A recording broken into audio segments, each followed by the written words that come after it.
আবারও বদলে যাচ্ছে পুলিশ, র্যাব, আনসারের পোশাক। আইন শৃঙ্খলা সংক্রান্ত উপদেষ্টা পরিষদ কমিটির সভায় সিদ্ধান্ত।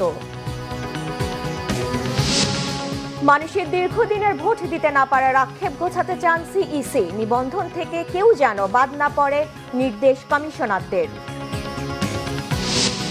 ভর্তি পরীক্ষায় মুক্তিযোদ্ধার সহ সকল কোটা বাতিলের দাবিতে ফের আন্দোলনে শিক্ষার্থীরা। মেডিকেলের ফলাফল আজই বাতিলের আলটিমেটাম।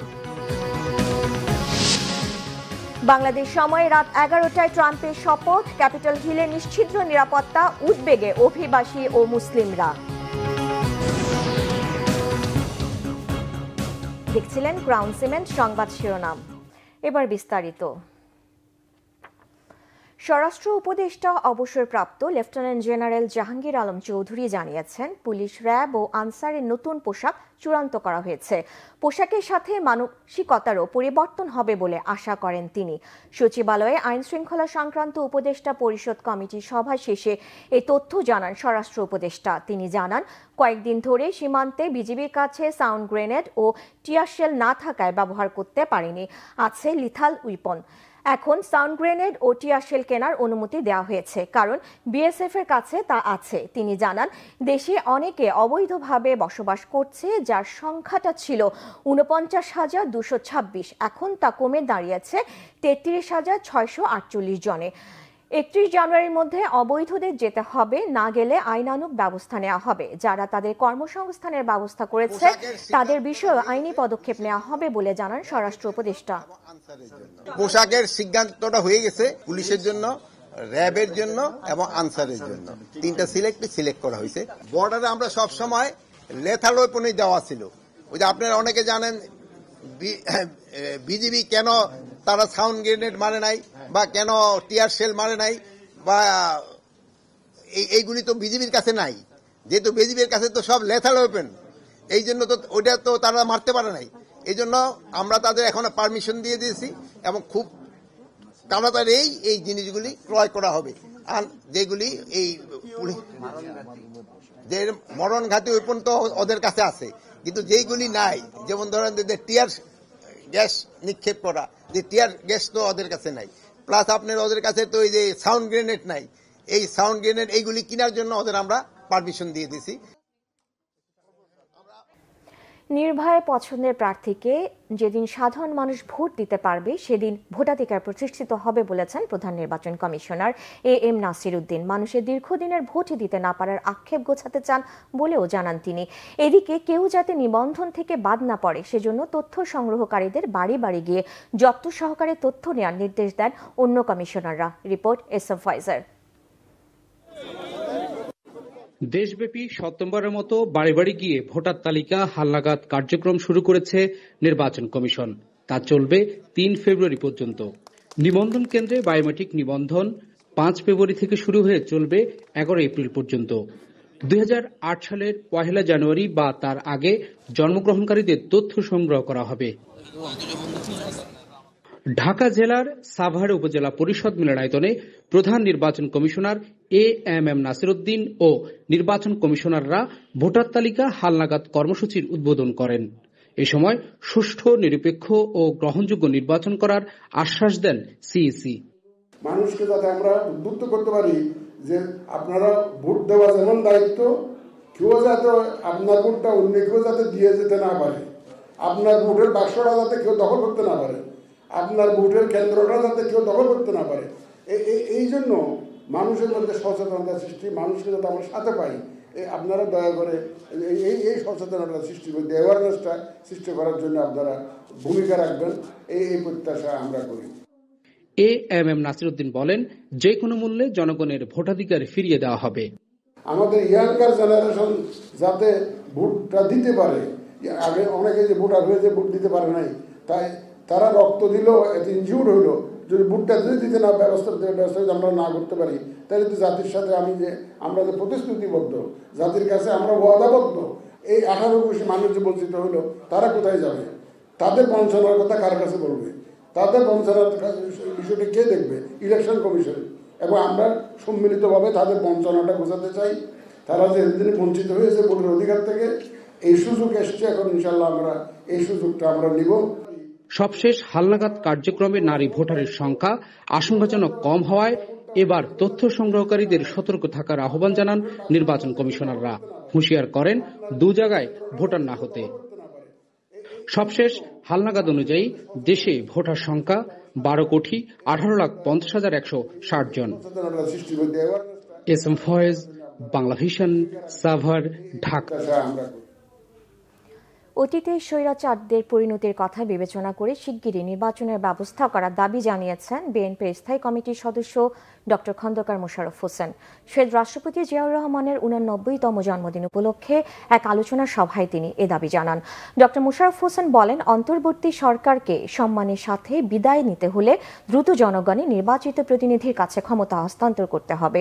সবার সাথে কথা বলে সংস্কারের চূড়ান্ত ঘোষণা করার কথাও বলেন তিনি। বলেন, নেতাকর্মীদের হত্যা, নির্যাতন মামলা দিয়ে গত 15 বছরে স্বৈরাচার শেখ হাসিনা বিএনপিকে নিঃশেষ করে দিতে চেয়েছিল, কিন্তু সফল হয়নি। বর্তমান বাংলাদেশ যে অর্থনৈতিক ভিত্তির উপর দাঁড়িয়ে আছে, এই সূত্রপাত শহীদ রাষ্ট্রপতি জিয়াউর রহমান করেছিলেন।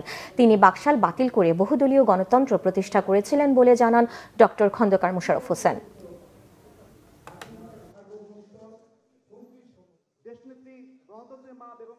সম্মানের সাথে বিদায় নিতে হয় এবং যদি এদেশে একটি সুষ্ঠু নিরপেক্ষ নির্বাচন দিতে হয় তাহলে অনতিবিলম্বে এই সংস্কার কাজ সমাধান করে নির্বাচন দিতে হবে এবং জনগণের প্রতিনিধিদের কাছে ক্ষমতা হস্তান্তর করতে হবে।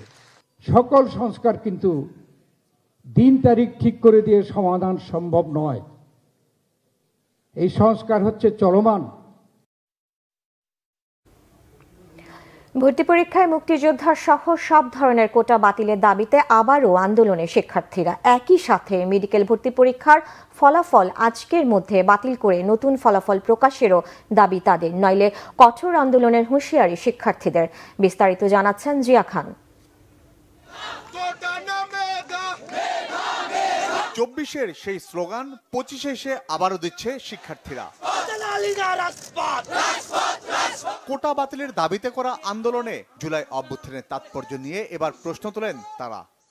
24-এর কোটা আন্দোলন থেকে শুরু করে এই সরকার পতন হয়েছিল, তাহলে সেইখানে এখনো কিভাবে এই কোটাগুলো বহাল থাকে? আবু সাঈদের মৃত্যুর দিন জিজ্ঞাসা করা হয়েছিল যে প্রশ্নে, সেই প্রশ্নে কিভাবে এখনো কোটার সুযোগ নিয়ে তথাকথিত ভুয়া মুক্তিযোদ্ধার সন্তানেরা সিট দাবি করে, এই কথা আমার মাথায় আসে না।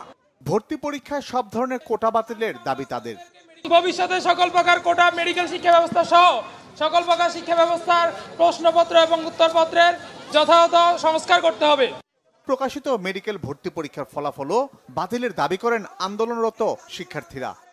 আবারও কোটা প্রথার কারণে অসংখ্য যোগ্য শিক্ষার্থী ভর্তি হতে পারেনি এবং কিছু অযোগ্য শিক্ষার্থী পাস মার্কের আশেপাশের নাম্বার পেয়ে মেডিকেল কলেজগুলোতে ভর্তির সুযোগ পেয়েছে। মেডিকেলে কাট মার্ক যেখানে 84 পয়েন্ট সামথিং, সেখানে 71 থেকে 72 পেয়ে কিভাবে একজন স্টুডেন্ট ঢাকা মেডিকেলের মতো মেডিকেলে চান্স পায়, এটা আমার মাথায় ঢোকে না।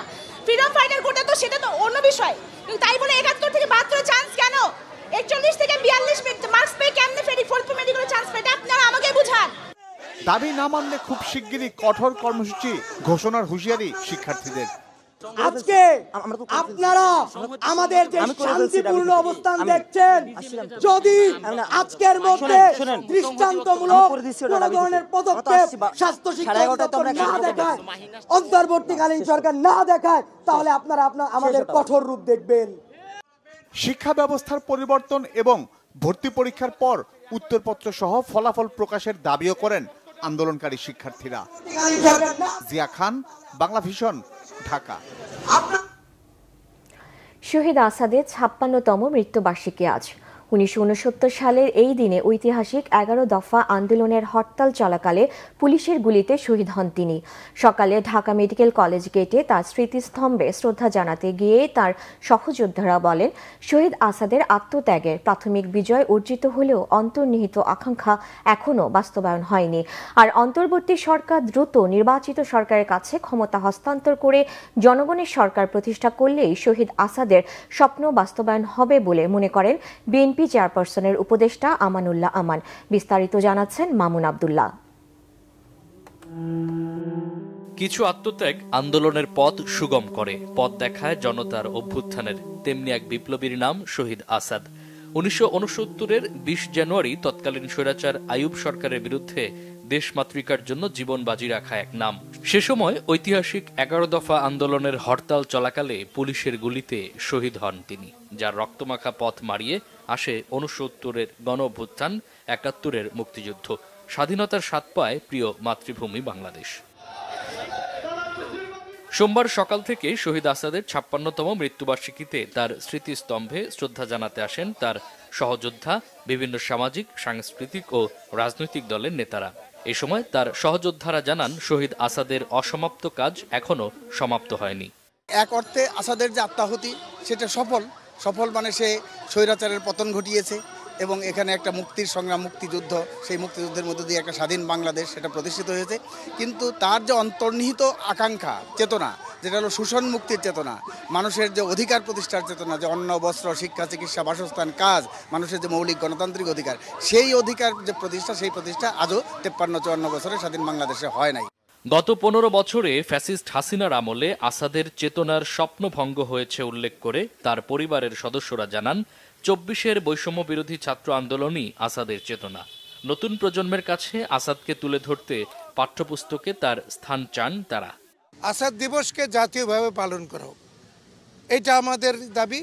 আরেকটা দাবি হলো যে আসাদ কলেজ যেটা আছে সেই কলেজটিকে আপাতত বিশ্ববিদ্যালয় না করতে পারলে বিশ্ববিদ্যালয়ের কলেজ করা হোক। হাসিনা ফ্যাসিবাদী, হাসিনার শক্তি বিরোধী এবং ভারতীয় আধিপত্যবাদ বিরোধী যে মানসিকতা, যে চেতনা, রাজনৈতিক চেতনা, তাদেরকে নিয়ে আমাদের আজকে এই বিপ্লবী সরকার গঠন করতে হবে।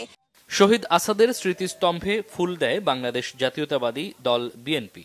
এ সময় শহীদ আসাদের স্বপ্ন বাস্তবায়নে বিএনপি কাজ করবে বলে জানান বিএনপির চেয়ারপারসনের উপদেষ্টা আমানুল্লাহ আমান। যত দ্রুত সম্ভব সংস্কারগুলি প্রায় শেষ, সেই সংস্কার শেষ করে দ্রুত নির্বাচনের মাধ্যমে গণতান্ত্রিক সরকারের কাছে ক্ষমতা হস্তান্তর করবে। এটাই শহীদ আসাদদের যে প্রত্যাশা ছিল, তাদের যে রক্তদান, সেই প্রত্যাশা পূরণ হবে, জনগণের সরকার কায়েম হবে। মানুষের মৌলিক অধিকার পূরণে শহীদ আসাদের চেতনা কাজে লাগাতে সবাইকে ঐক্যবদ্ধ হওয়ার আহ্বান জানান শ্রদ্ধা জানাতে আসা জনতা। সাম্রাজ্যবাদী অন্যায় যুদ্ধের বিরুদ্ধে। মামুন আব্দুল্লাহ, বাংলা ভিশন, ঢাকা। আবু সাইদ সহ সকল হত্যা মামলার আন্তর্জাতিক বিচার নিশ্চিত করতে চায় ট্রাইব্যুনাল, জানিয়েছেন প্রসিকিউটর ব্যারিস্টার এস.এম. মইনুল করিম। সকালে শহীদ আবু সাইদ হত্যার ঘটনাস্থল বেগম রোকেয়া বিশ্ববিদ্যালয়ের 1 নম্বর গেট এলাকা ঘুরে দেখে সাংবাদিকদের তিনি একথা বলেন। জানান, আবু সাইদ হত্যা মামলার অভিযোগ ট্রাইব্যুনালে দায়ের হয়েছে 1 সপ্তাহ আগে। এ বিষয়ে তদন্ত করতে 12 সদস্যের একটি টিম এখন রংপুরে। যত দ্রুত সম্ভব তদন্ত শেষ করে আসামিদের বিরুদ্ধে গ্রেফতারি পরোয়ানা জারি করা হবে বলেও জানান তিনি। মানবতা বিরোধী অপরাধ প্রমাণের জন্য দুইটা জিনিস খুবই জরুরি। একটা হচ্ছে ওয়াইড স্প্রেড, মানে একদম সারা দেশব্যাপী একটা ঘটনা ঘটেছে এবং এটা সিস্টেমেটিক, একই প্যাটার্নে হয়েছে, এটা প্রমাণ করা। তো এজন্য আমরা সারা দেশব্যাপী তদন্ত শুরু করেছি।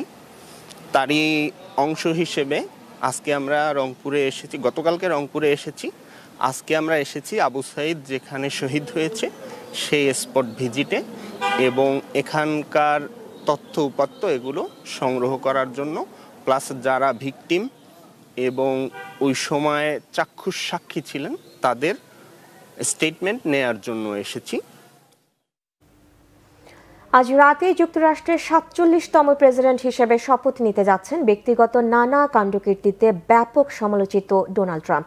এর মধ্য দিয়ে দীর্ঘ 4 বছর পর দ্বিতীয় মেয়াদে হোয়াইট হাউসে ফিরছেন এই রিপাবলিকান নেতা।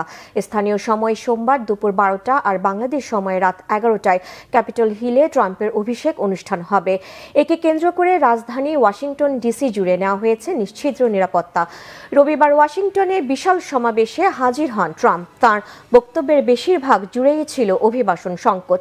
অভিবাসীদের বিরুদ্ধে সাঁড়াশি অভিযান, আমদানি শুল্ক বাড়ানো, ক্যাপিটল হিলে হামলাকারীদের সাধারণ ক্ষমা সহ একগুচ্ছ নির্বাহী আদেশে সইয়ের আগাম আভাস দিয়েছেন ট্রাম্প। এতে উৎসব আয়োজনের মাঝেই উৎকণ্ঠিত যুক্তরাষ্ট্রে অভিবাসন প্রত্যাশী বাংলাদেশ, ভারত ও মেক্সিকো সহ বিভিন্ন দেশের নাগরিকরা। আবার ফিরতে পারে কয়েকটি মুসলিম দেশ থেকে যুক্তরাষ্ট্রে ভ্রমণ নিষেধাজ্ঞা। বিশ্লেষকদের ধারণা, বৈশ্বিক চ্যালেঞ্জ মোকাবেলায় দ্বিতীয় মেয়াদে ট্রাম্পকে বেগ পেতে হতে পারে। বিশেষ করে রাশিয়া, চীন, ইরান আর মধ্যপ্রাচ্য ইস্যুতে বাইডেন প্রশাসন যেভাবে গুরুত্বপূর্ণ সিদ্ধান্ত নিয়েছে, ট্রাম্পকেও তেমন সিদ্ধান্ত নিতে হবে। অস্ত্র ব্যবহারের অনুমতি পাওয়ায় প্রশিক্ষিত বাহিনীগুলোর মতোই মাদক নির্মূলে মাদকদ্রব্য নিয়ন্ত্রণ অধিদপ্তর আরও শক্তিশালী ভূমিকা রাখবে বলে মনে করেন সংস্থাটির অতিরিক্ত মহাপরিচালক মোহাম্মদ ইউসুফ। সোমবার সকালে সেগুনবাগিচায় ঢাকা রিপোর্টার্স ইউনিটিতে এক আলোচনায় তিনি এই কথা বলেন। পরিবার থেকে মাদকের বিরুদ্ধে অবস্থান নেওয়ার শিক্ষা দেওয়া খুব জরুরি বলে মনে করেন তিনি। বিশেষ করে উঠতি বয়সীরা যাতে মাদকে জড়াতে না পারে সেজন্য পারিবারিক শিক্ষার উপর জোর দেন মোহাম্মদ ইউসুফ। অনুষ্ঠানে অন্য বক্তারা মাদক নির্মূলে সমাজের সকলের সহযোগিতা কামনা করেন। শিশু কিশোরদের ইসলামিক শিক্ষার পাশাপাশি খেলাধুলার ওপর জোর দেওয়া অনুরোধ জানান বক্তারা। 3 ইসরায়েলি জিম্মির মুক্তির বিনিময়ে মুক্তি পেল 90 ফিলিস্তিনি বন্দী। রবিবার গাজায় যুদ্ধবিরতি কার্যকরের দিন চুক্তি শর্ত মেনে তাদের মুক্তি দেওয়া হয়। মুক্তিপ্রাপ্ত ফিলিস্তিনিদের সবাই নারী ও শিশু। ইসরায়েলের কারাগার থেকে মুক্তি পাওয়া একজনের নাম খালিদা জার্রার। তিনি রাজনীতিবিদ ও অধিকৃত পশ্চিম তীরের Popular Front for the Liberation of প্যালেস্টাইনের নেতা। যুদ্ধবিরতি চুক্তি অনুযায়ী ধাপে ধাপে 1650 ফিলিস্তিনিকে মুক্তি দেবে ইসরায়েলি প্রশাসন। এরই মধ্যে নিজ বাড়িতে ফিরতে শুরু করেছেন বাস্তুচ্যুত ফিলিস্তিনিরা। যদিও বিশ্ব স্বাস্থ্য সংস্থার মহাপরিচালক টেড্রোস আধানোম বলেছেন, সামনের দিনগুলোতে গাজার স্বাস্থ্য ব্যবস্থা পুনরুদ্ধারে বড় চ্যালেঞ্জ অপেক্ষা করছে। এর মধ্যে গাজায় ত্রাণ সামগ্রী ঢুকেছে 600 ত্রাণবাহী ট্রাক। বিদায়ী মার্কিন প্রেসিডেন্ট জো বাইডেন বলেছেন, অনেক কষ্ট ও ধ্বংস আর মৃত্যুর পর গাজায় এখন শান্ত পরিবেশ বিরাজ করছে। সংবাদ শেষ করব ক্রাউন সিমেন্ট শিরোনামগুলো আরেকবার জানিয়ে। আবারও বদলে যাচ্ছে পুলিশ, র্যাব, আনসারের পোশাক। আইন শৃঙ্খলা সংক্রান্ত উপদেষ্টা পরিষদ কমিটির সভায় সিদ্ধান্ত। মানুষের দীর্ঘদিনের ভোট দিতে না পারার আক্ষেপ গোছাতে চান সিইসি। নিবন্ধন থেকে কেউ যেন বাদ না পড়ে, নির্দেশ কমিশনারদের। ভর্তি পরীক্ষায় মুক্তিযোদ্ধা সহ সকল কোটা বাতিলের দাবিতে ফের আন্দোলনে শিক্ষার্থীরা। মেডিকেলের ফলাফল আজই বাতিলের আলটিমেটাম।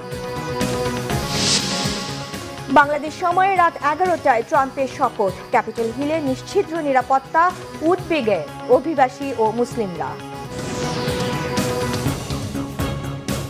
এই ছিল এখনকার মতো। পরের সংবাদ বিকেল 4টায়। এর আগে 3টায় নিউজ টপ 10। এছাড়া বাংলা ভিশন সংবাদ ও সংবাদ সংশ্লিষ্ট অনুষ্ঠান দেখতে ভিজিট করুন www.bvnews24.com ও facebook.com/banglavisionnews এবং সাবস্ক্রাইব করুন youtube.com/banglavisionnews। ধন্যবাদ।